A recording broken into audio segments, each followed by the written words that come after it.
At bilang isang lingkod bayan, nais kong ibahagi sa inyo ang mga simpleng kaalaman tungkol sa mga usapin sa lupa. Kung interesado ka sa mga ganitong paksa, huwag palampasin ang video na ito.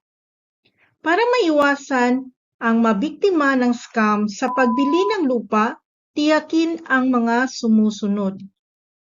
Narito ang mga simpleng paraan upang ipaliwanag ang mga bagay na dapat isaalang-alang kapag bibili ka ng lupa. Before that, trivia muna tayo guys.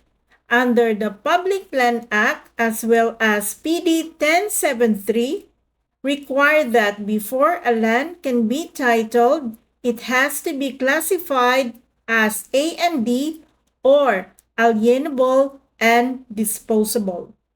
These are the basic things you need to know before buying a land. Una, lokasyon. Tingnan kung saan matagpuan ang lupa. Malapit ba ito sa mga mahalagang lugar tulad ng paaralan, tindahan o pampublikong transportasyon? Makakaapekto ang lokasyon sa halaga at kaginhawaan ng lupa. Presyo. Siguraduhin pasok sa inyong budget ang presyo ng lupa. Mag-research sa lugar upang makita kung makatarungan ang presyo para sa klase ng lupang nais mong bilhin. Laki at hugis ng lupa.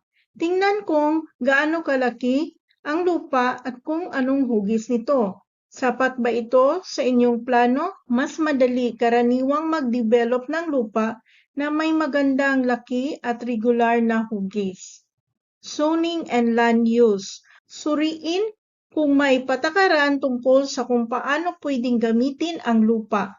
Halimbawa, may mga lupa na pwedeng gamitin lamang para residential, habang ang iba naman ay pwedeng gamitin para sa negosyo o agrikultura. Ownership and title. Siguraduhin ang nagbibenta ng lupa ay tunay na may-ari nito.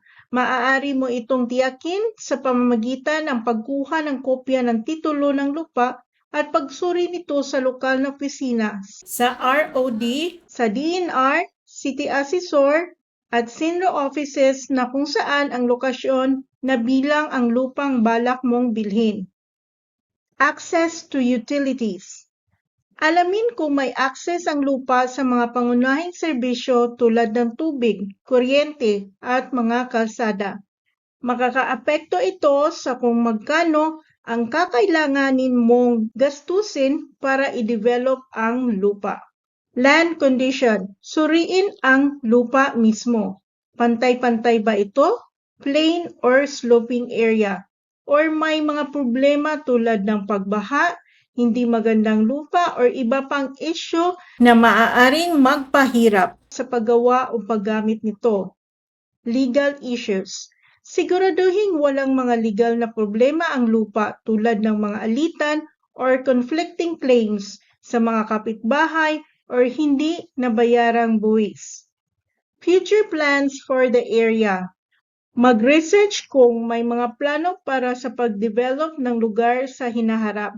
Maaaring makakaapekto ito sa halaga ng lupa at sa iyong mga plano. So may bonus tips ako sa inyo guys. How to verify a land title.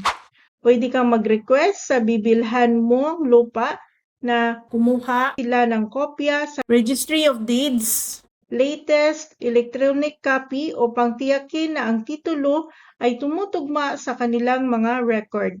Suriin ang mga anotasyon. I-review ang titulo para sa mga encumbrance tulad ng mga mortgage, lien, or legal na alitan. Mag-check sa Land Registration Authority. Gamitin ang kanilang mga serbisyo upang tiyakin ang kasaysayan ng titulo at matukoy ang mga hindi regular na transaksyon sa nakaraan. Sa pagtatapos, mahalagang malaman natin ang pangunahing hakbang sa pagtitulo ng lupa. So, sa mga susunod na video, patuloy tayong magtulungan para maging angat at may alam sa mga usapin tungkol sa lupa at pag-aari. Huwag kalimutang mag-subscribe Hanggang sa muli, salamat sa panonood.